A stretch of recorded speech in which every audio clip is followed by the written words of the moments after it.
everybody. Welcome back to another episode of Ideally, though. Ideally, though. I'm your host, Erica, and with me is my hubby, my bestie, my butter biscuit. What up? It's been a crazy week. People getting sentenced, houses getting raided, everybody running a goddamn muck. Yeah. Did you hear about the NFT guy, Sam Fried Chicken? Sam Bankman-Fried. Sam Fried Chicken is fucking amazing, bro. The white boy who yeah. 25 years. I'm super happy about that. The reason being is because this is more or less like people kind of making an example for crypto crime, like in that way. We really haven't had any regulations, and they're still really trying to. I think because it's so new. Yeah, it's really new, and I mean, at this point, we're trying to employ AI into the whole thing too, to like monitor and things. It's craziness that's going on in the background, but he stole so much money from people, so much money from so many just normal people who, in the middle of like a pandemic, where like shit's going wrong and just like we're already on lockdown, the world's on fire just because of like cultural climate, you decide to now gyp them in the worst ways, you know? White boy gonna do what a white boy gonna do. The audacity and the amount of privilege that has like undergone in that crime in itself is ridiculous. But I am incredibly happy that Mr. Sam Fried Chicken Fried is locked up now. No free range for this chicken. He's so young. I'm like, damn, like most of your life gonna be gone. Like you'll be like 50 if you can get out, you know? Like you imagine a quarter of your life spit behind bars. Not my good years, my 20s and my 30s. Craziness, 40s, right? Like, that sucks. Oh my god. You would like just now be getting kind of like out. Yeah. You know what I'm saying? You missed all the iPhones. Someone's gonna take your idea and run with it. You're gonna be mad when you get out. Right. You know what I'm saying? Don't that hurt personally. What about the whole Diddy thing? I saw Diddy's Miami house and LA house was raided by Homeland Security. Yes. Now I'm thinking this, like, they had to spend an upward of like probably $1 million for all the people, the SWAT, busting in his houses. Bill. Like, you guys have to have something on him. Homeland Security doesn't come knocking on your door unless they have something. It's the same thing with like FBI and CIA. Like, they tell you they have a 99% conviction rate. The only reason why is because when they have that, they're coming for you. Damn. They got everything they need. They let it rest and marinate for some decades. Yeah, and those investigations take numbers of years. You know what I mean? Well, my thing is, I saw his two sons. They were like in handcuffs. Why not just say like, "Hey, y'all, just come out here"? I mean, I didn't see no like maids in handcuffs or nothing. Yeah, true.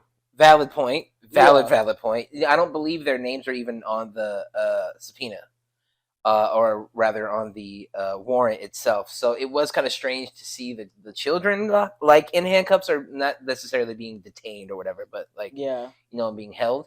And what's interesting is most people notice that too. You know what I mean? Not many other people were like filmed or like put in handcuffs, but it feels like this is very much a like I said, they're making an example of Sam Bankman-Fried. It's almost the same deal here. It feels like. Yeah, and I was thinking, well, if they have the boys in handcuffs, I think somebody said one of the sons could be helping him, like sex traffic. That was a rumor. Now, it was a rumor. Yeah, allegedly. And I did actually read up on some of the court documentation, and Justin Combs is named as a person who was helped out. And he looked just like is the one that looked like his daddy.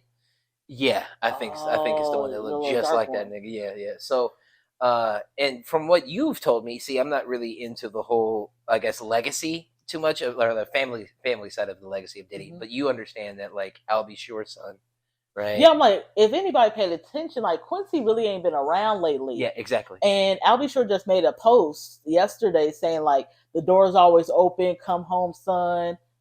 Your biological dad. Yeah. I mean, I've heard rumors about Diddy trying to take out Al B. Sure, and then we all done heard the nasty rumors about the Kim Porter thing, and true. I don't know. I think it's gonna get worse, and we're gonna find out some stuff that I think a lot of us probably always speculated. I think so too, because just over over the years, we've all heard nastiness from Diddy and other people who have interacted with Diddy and been like, yo, I got to step back or away. I didn't think sex trafficking, if I'm being honest. I thought, he was just really nasty and the parties got a little wild. And I was like, well, I want to go to a party. Yeah. I want to go to a Diddy party just to see and hang out and indulge a little bit. I don't know. But I didn't think it was going to that extreme. When you read all these things and then you look back on prior conversations and interviews with other people who've like worked with him, it starts to truly make sense. Understanding that like there are hidden cameras in every room of the house, and using the word every, not loosely here. You know what I mean? Like the definition of every. Dang, he nasty. It's meant to, in a way, from what it's being painted at least, to be wherein if you are caught doing anything, flagrant or weird or anything in any of Diddy's residences or businesses or whatever, you're going to get caught and that's going to be used to blackmail you. This is on the side of like sense. Lucian Grange, which is like Universal Music's group's like president, like from him to I can't remember her name, but she was the president at Motown, I believe, at one point. And she was also someone who was working really close with Diddy for the years. She was subpoenaed.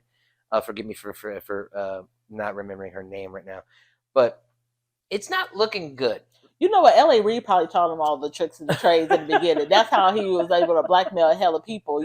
That's how you get your artists and say, yeah, you put a camera in every room so you can be able to catch people and have everybody on your payroll. Hey, man, that's some nastiness, but there's some of me that believes that type of shit. You know what I'm saying? Think it happens. Because, the only other version of this would be Epstein in that way, and he did the same shit. You know what I'm saying?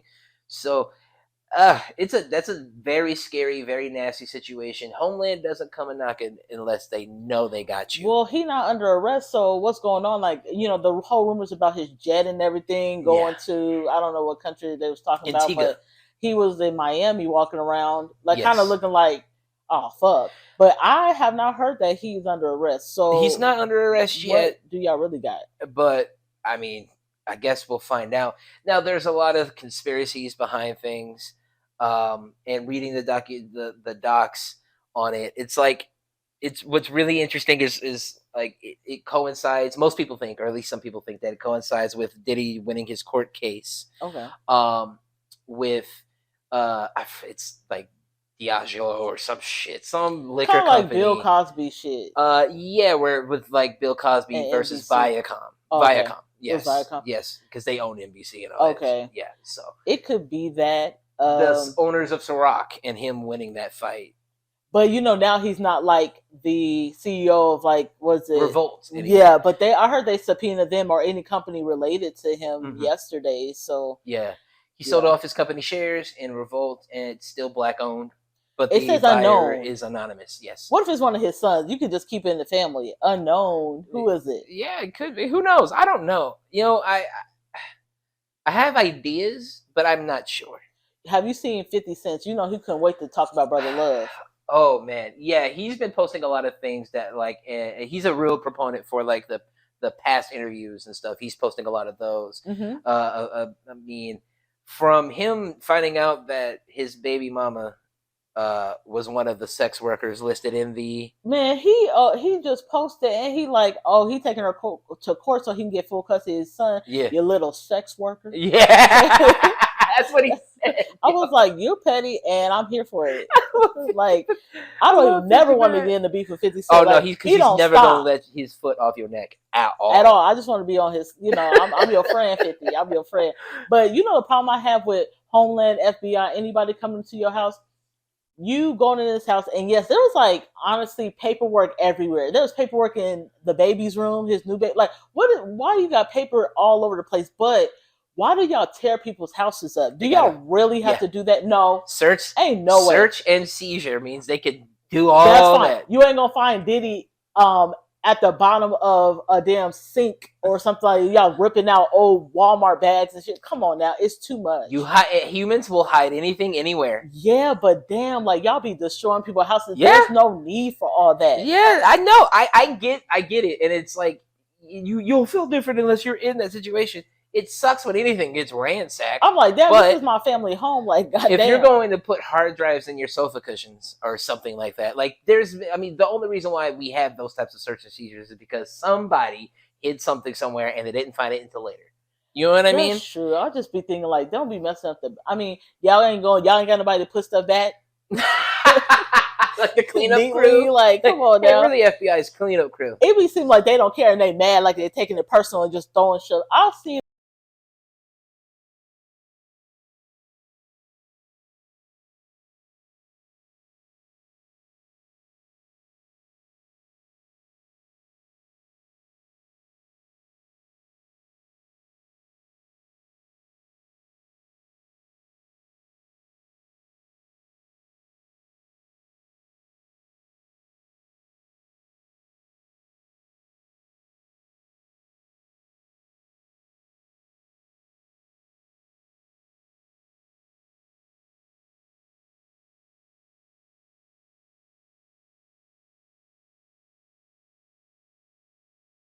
like canoes, like to throw the canoes and just break them. That you don't have to do all that. Hey, something can be in this canoe.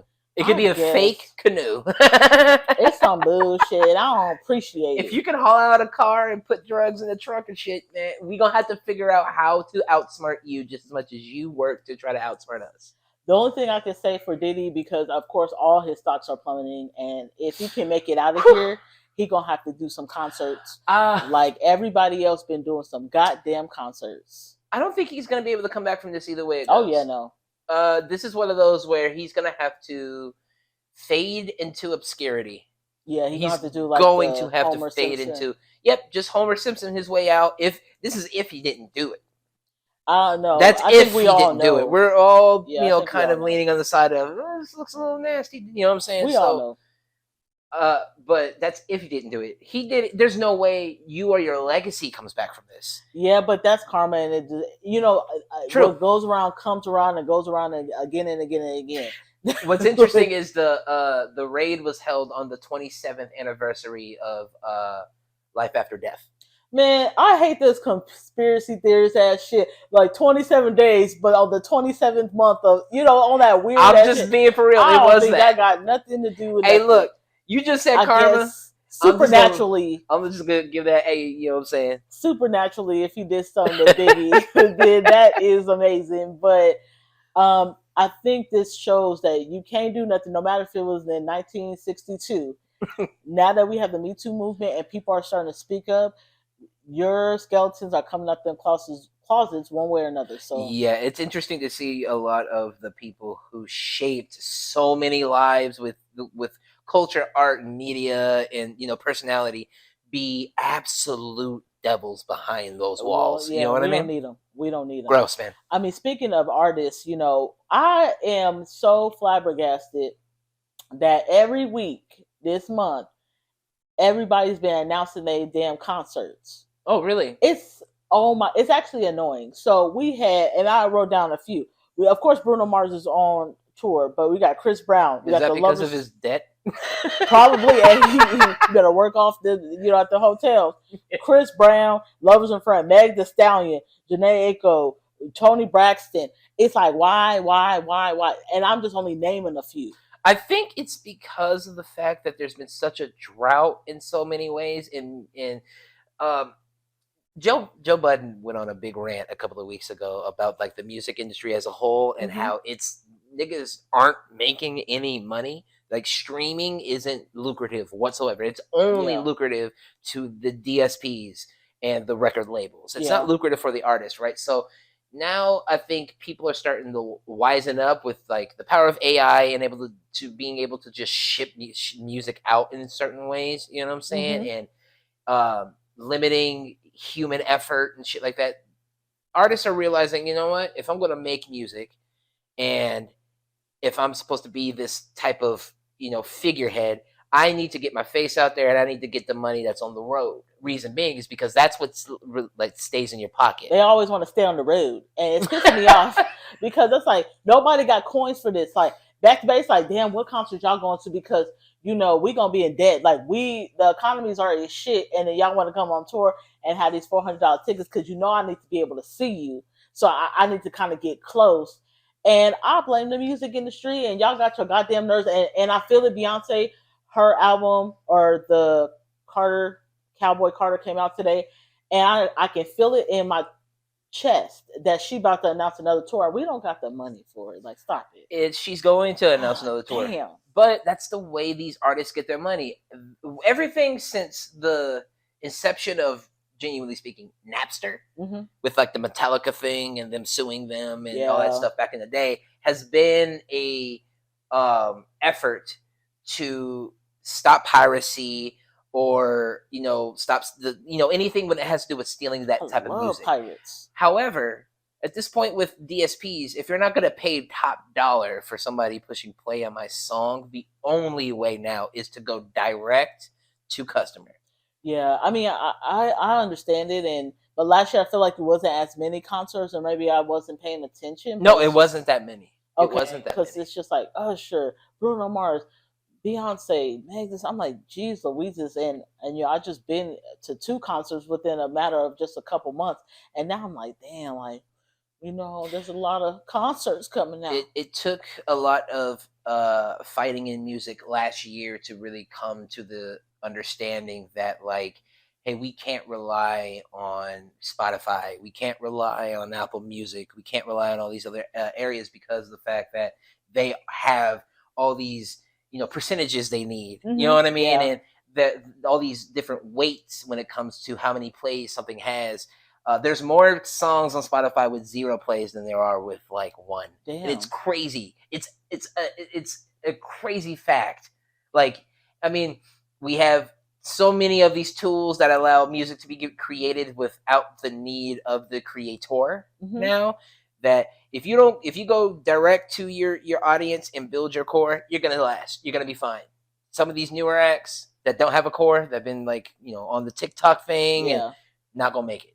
I agree, because TikTok can leave next week. Yes.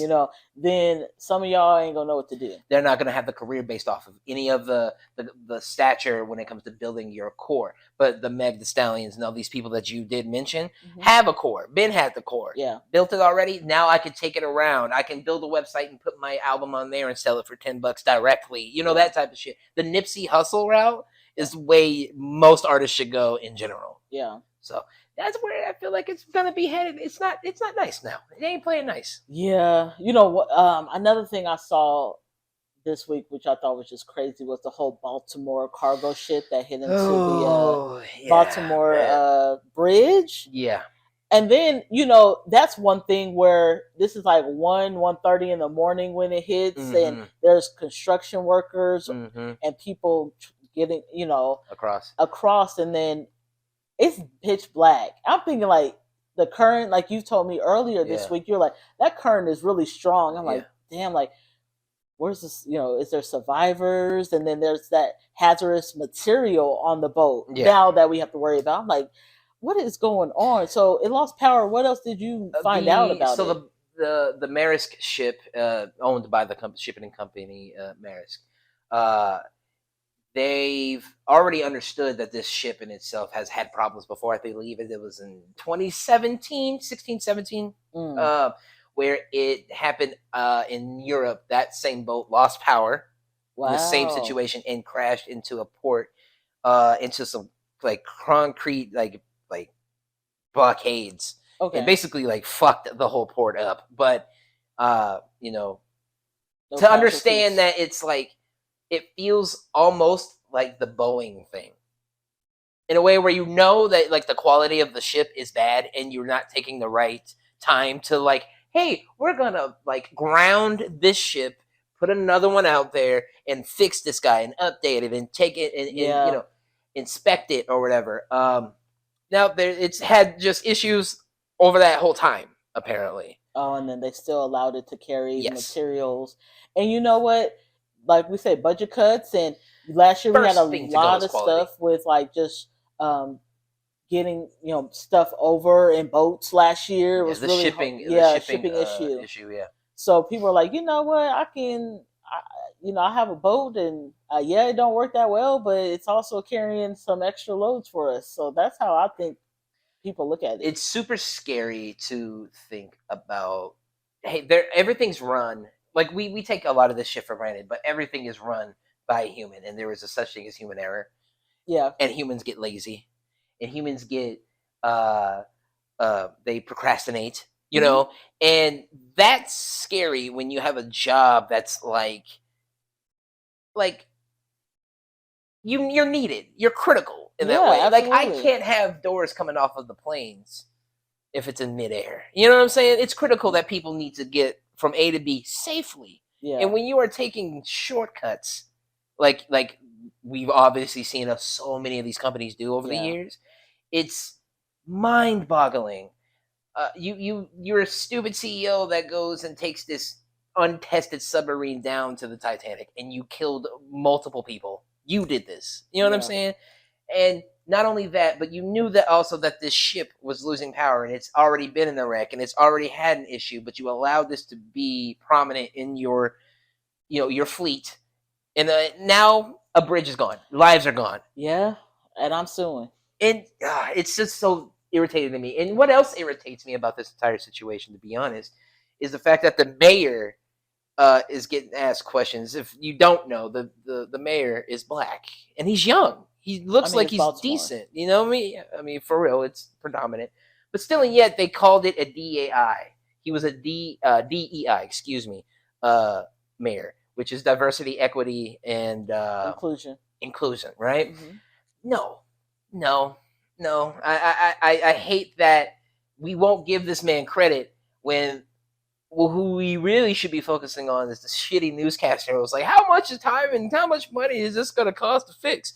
There's lives at stake, bro. Let's not be selfish and worry about this money. Let's go in there and figure out how to save these people. Yeah, get some divers out. See who we need to contact. So irritating. Type of thing. Yeah. So very irritating. Do you want to tell our baby girls what we're going to be talking about today? So on a lighter note of things. Yeah, because you're getting a little hot. We talked earlier in the week about shows that we missed that are kind of dead. Yeah, right? It's gone. Dead and gone or got canceled or anything like that. And I proposed a question to you. Well, what would you bring back if you could? And if you would change anything about it, just what would you rise from the dead as far as TV shows go? Yeah. Did you want to start or did you want me to start? You first, please. Okay. I think this is someone, if anybody's watched this show, everybody was shocked when it got canceled after the first season. And it's Lovecraft Country. Now, can we redo it? I think we could. But because of Jonathan Majors being the main character on the show, we can't. Maybe because at the end of it, I mean, I hate to spoil Lovecraft Country for anybody, but he's supposed to be gone at the end of it. Well, so, I mean, just so everybody knows, this show follows this young black guy named Atticus Freeman. He was in the army. This takes place in the 60s or...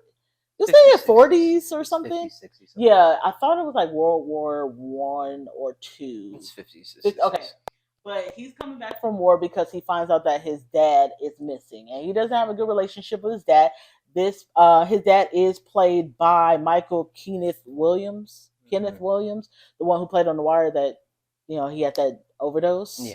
We definitely couldn't bring him back. And he actually was still alive by the end of that first season. So I don't know how they would work that, especially when on the show they did get rid of Courtney B. Vance, who is Angela Bassett's husband. He was playing his uncle on there. They could, if they would have worked it a little bit better, he could have stayed. I don't know how they could shift it. Why don't you give the audience a little bit of understanding about how the show works? Yeah, so the show is, I love that it is taking place in the past, like you said, 40s and 50s, but then it has this fantasy lore about it. So we have monsters. Prominently H.P. Lovecraft. Yeah. Based. I mean, you love that because you love him. Yeah. So, we find out that he has ancestors from back in the, I don't even know how to...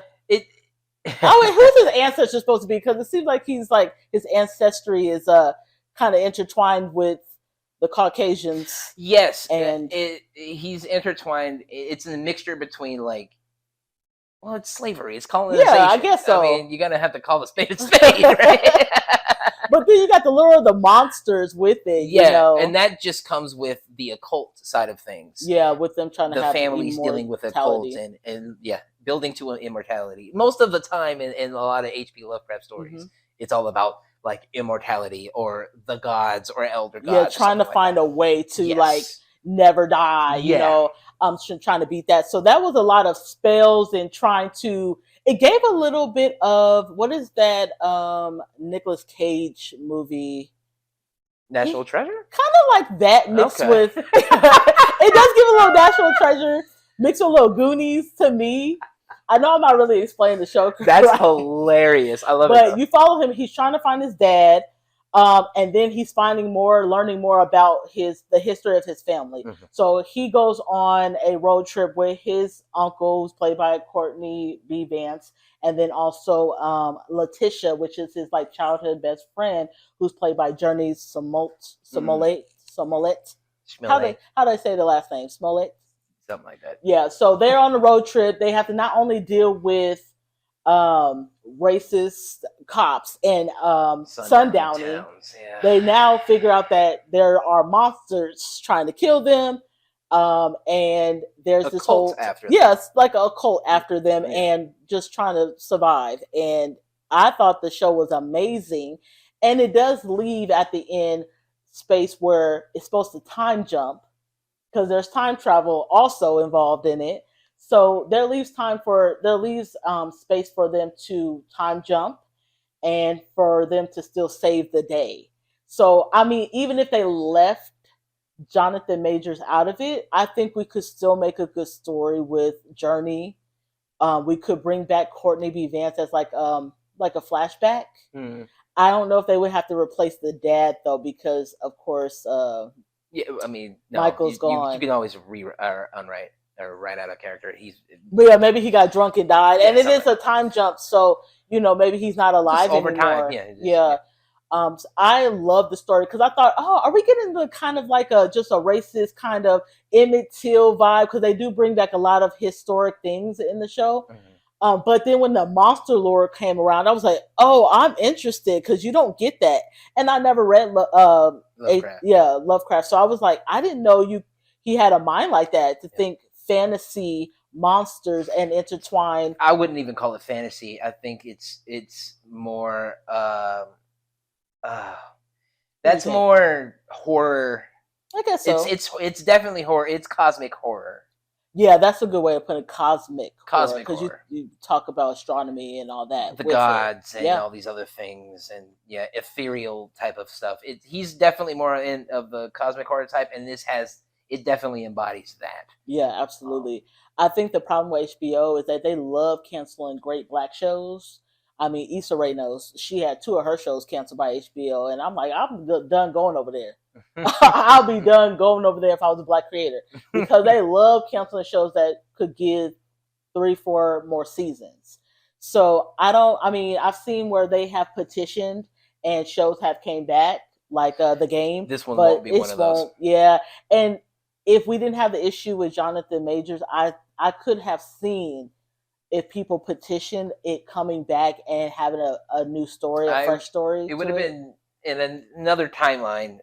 He'd still be playing his Marvel character, and after his Marvel release, they would have probably brought it back. I think so, because at that point they're like, Jonathan Majors, he's so big. They're gonna like, okay, we heard you guys, which they don't really hear us. We heard you guys, but let's bring back. When did they ever listen? Right, because then you could have played off of Letitia being pregnant, her raising the child by herself, and maybe bring him back because he time jumps himself and he didn't really die. Yeah, I hate to kind of give off a little bit at the end, but this show been canceled for a couple years now, so y'all better catch up. I don't know what to say. But if you haven't seen Lovecraft Country, you can find it on HBO. I bought the DVD because I felt like it was that good, and I just wanted to have it for myself.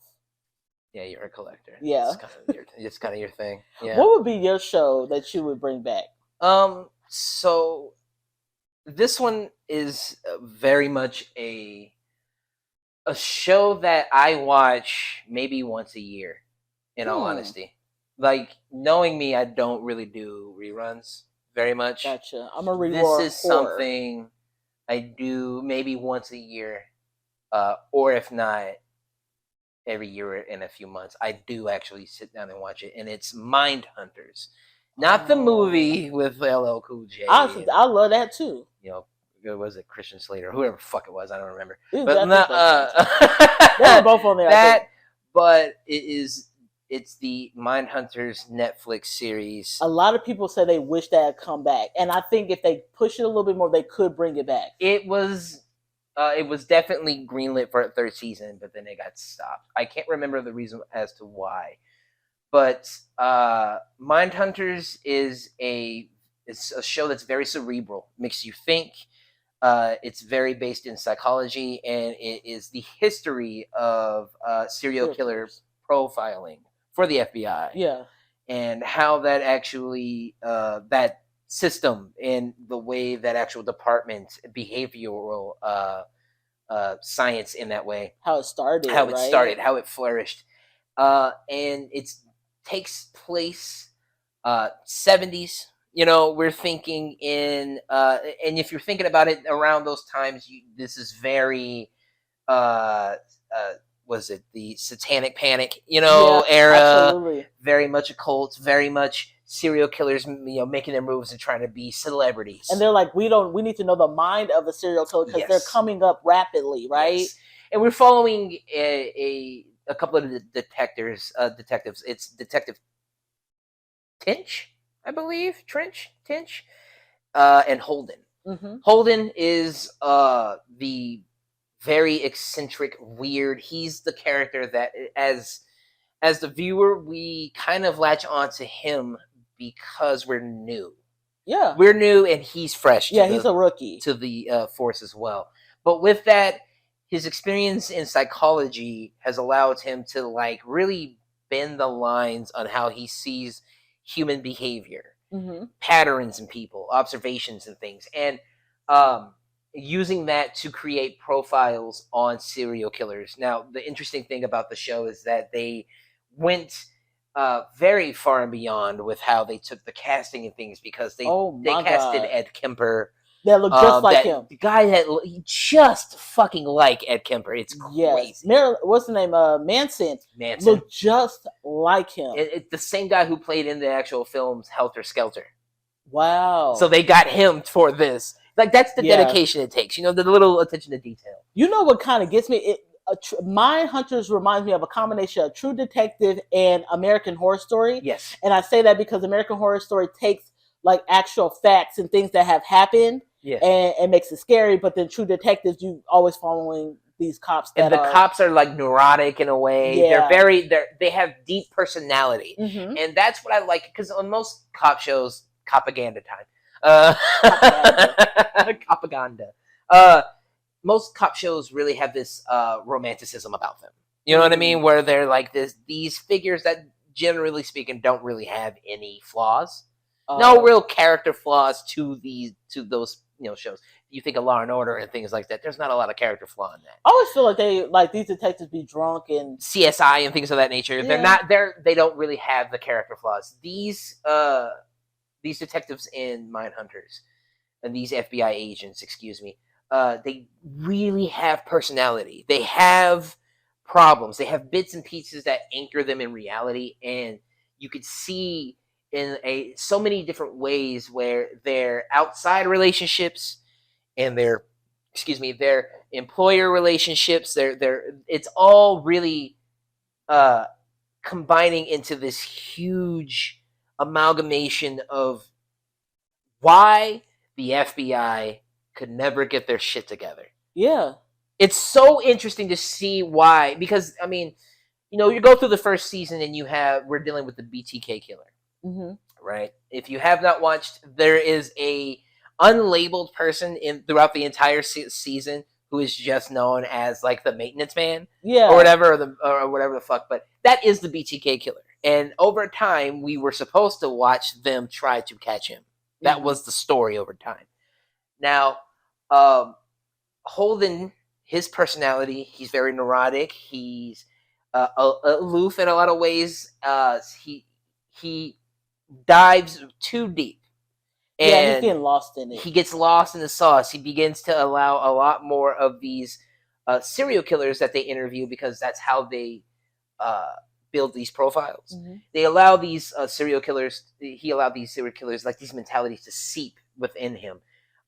He's trying to get the mind of a serial killer. So sometimes you go a little deep. It's called Mind Hunters, right? His where partner, do you draw the line? His partner has a family. He doesn't. So he has the ability and the access and the bandwidth to dive deep, go to these damn prisons, and really find out why they did what they did. But where do you draw the line? And that's the question for at least Holden. And mm-hmm. then we have the question on if what this team is building, how it will affect detective training. Because of the fact that over the seasons, we find out that his son is exhibiting the same type of behaviors, the beginning preliminary behaviors of a serial killer, killing animals and things of that nature. So there was so much that was wrapped around the character development as a whole that I didn't lose the mission of, hey, we're going to try to make this a thing in the FBI, and there's a different way we can look at criminals and how we can predict these things, and how so many people were just negligent and didn't want to listen and really close-minded into different techniques and things, and how that still happens today. Because they don't know. They think if I can use this method here, I should be able to use it here. But serial killers were like an anonymity. Yeah. Like they were, it was just like, I don't know. Yeah. But they had nothing on it. It was an anomaly within itself, because they didn't know how to work these things out. Now, I really wish they brought it back, because reading articles about like the petitions and shit, like just like Lovecraft Country, right? Yeah. You get to understand like where their mindset was going. We were going to see the Son of Sam. Yeah. We were going to see Robert Rodriguez, right? That's the Night Stalker, if I'm not mistaken. We were going to see. We were going to multiple. There were so many of them, and ultimately we're going to run into Jeffrey Dahmer. Like, I love that we were running into, at the end of second season, the first black serial killer. Exactly. Yeah. So they were pointing into so many different things. The black Atlanta child murders. So it's just so good. And Netflix, as Netflix does, you done fucked it up, and you went and canceled it. There's a couple shows on Netflix that I'm like, did y'all like the shows that y'all even bought? Both of my shows that I'm going to speak about today are Netflix shows, because it hurts and they don't know what the fuck they're doing. Mine is a little bit different. I didn't go Netflix route. This first one was HBO, but the next one I have is Kindred, and that is actually on Hulu. Okay. So that was based off of a 1972 novel from Octavia E. Butler. She was like this African-American writer. Yeah. So it kind of takes place with, I feel like she kind of put herself in it, but it's based on a writer who is from New York, and she moves to Los Angeles after her grandmother dies, and her grandmother leaves all this money for her. Mm-hmm. So she sells her home and moves closer to her aunt and uncle. That's the only family she has left, because her dad's gone and her mom just disappeared. Interesting. So in the book, it actually takes place in like the 60s, because of course the book was written in the 70s, but we actually get a fresh look at today, 2023, so they placed it. 24. Mm-hmm. So they placed it in present time. And she's like really struggling, because, she knows that her mom had they thought her mom had mental health. They thought her grandmother had mental health. Issues. So she's feeling like she might be losing her mind. Okay. So that's why she wanted to move closer to her aunt and uncle. This all takes place in one night. She meets this waiter. And she doesn't have a car, and she needs to get stuff for her new house, because she bought a whole house. So she kind of befriends this waiter. He takes her across LA. They pick up things, and they kind of hook up. And that night, she actually disappears. Like, she starts having a panic attack. That's how it starts. She hears voices, and she disappears. So she disappears into like the 1700s. This is when slavery is still going on. Good time to be in. Right. And she's like, what the hell? Not the best of times. She always runs into this little white boy named Rufus. Why they name him? A white boy named Rufus is crazy. His name is Rufus, and he's always on the verge of dying. And she saves him. So she saves him. And the first time she goes, I think one of the slave masters, they see her trying to save the boy and they think that she's trying to kill him. So she panics, and fear always brings her back. So she goes back, and it's like she never left.